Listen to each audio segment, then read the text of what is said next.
안녕하십니까, 성도 여러분. 최성수 목사의 말씀 묵상 시간입니다. 말씀 묵상은 온전한 예배를 위해 캄보디아 바탐방 신학교에서 제공합니다. 오늘 본문은 역대하 35장 1절로 19절까지의 말씀이고요. 말씀을 알아야 바르게 예배할 수 있습니다. 이 제목으로 말씀을 묵상하겠습니다. 역대하 34장엔 요시야 왕이 모세의 율법을 발견하고 그 내용을 듣고는 자기 옷을 찢으며 반응했습니다.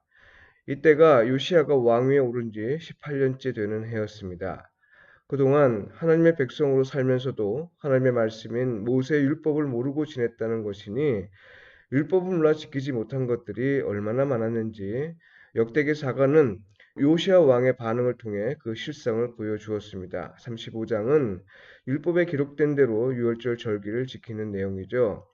그 18절을 보니 이렇게 기록되어 있습니다. 선지자 사무엘 이후로 이스라엘 가운데서 유월절을 이같이 지키지 못하였고 이스라엘 모든 왕들도 요시아가 제사장들과 레위 사람들과 모인 온 유다와 이스라엘 무리와 예루살렘 주민과 함께 지킨 것처럼은 유월절을 지키지 못하였더라. 여러분, 유월절 절기는 이스라엘 백성의 출애굽 사건을 기념하며 지키는 절기입니다. 여호와 하나님의 구원을 기억하고 감사하며 하나님의 백성으로서 삶을 새롭게 다지는 절기여야 했습니다. 영원히 지켜야 할 절기인 것이죠. 그런데 오랫동안 절기를 제대로 지키지 못했다고 했으니 무지의 죄가 얼마나 큰지 모릅니다.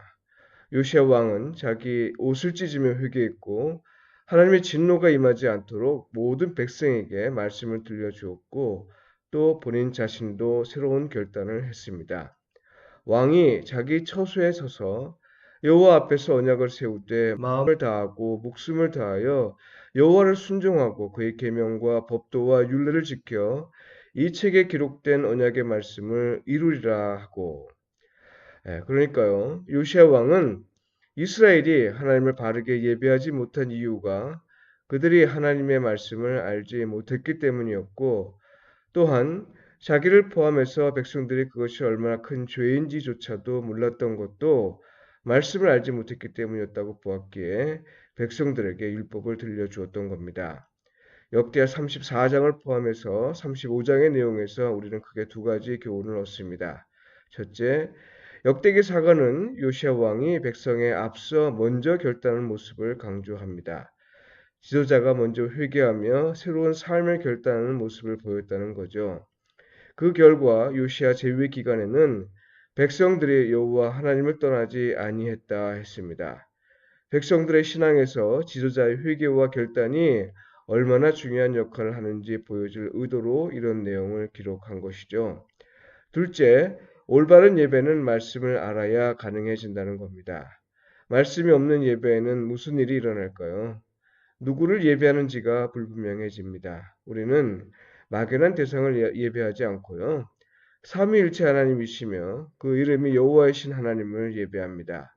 어떻게 예배해야 할지, 곧 하나님의 뜻과 행위에 어떻게 반응해야 할지 알지 못합니다. 말씀을 모르면 하나님이 무엇을 향하는지 알지 못하니 감사는 물론이고 찬양조차도 어렵습니다.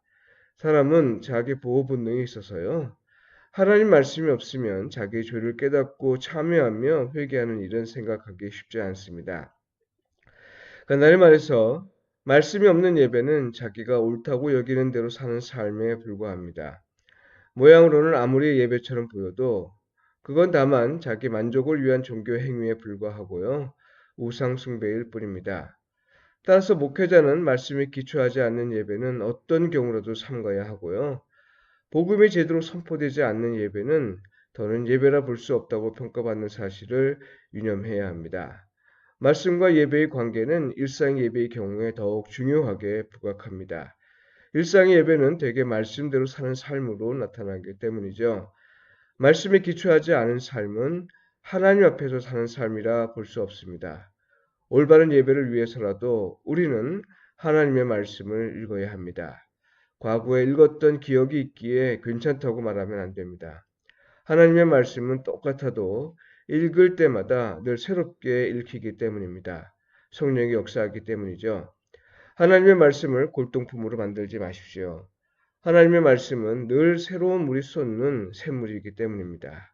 성도 여러분, 오늘은 사순절 12번째 날입니다. 오늘도 주 안에 거하시면서 하나님의 말씀과 동행하며 온전한 예배자로 사는 일에서 성령님의 인도하심을 받으시길 바라고요. 서로 사랑하고 서로 돕고 서로 세워주는 삶을 통해 하나님과 이웃에게 복음에 합당하게 반응하며 사시길 축복하며 기도합니다. 또한 하나님이 캄보디아 그리스도인을 깨워주셔서 복음을 위한 일꾼들이 많아지고 희망이 없는 이곳에 삶의 희망을 깨울 수 있는 영적 지도자들이 많이 나타나길, 그리고 이 일을 위한 신학교 사역을 위해 기도 부탁합니다. 기도 드리겠습니다. 주님, 이 땅을 회복해 주소서. 주의 말씀을 늘 새롭게 주시어 날마다 새로운 하루를 맞이하게 하소서.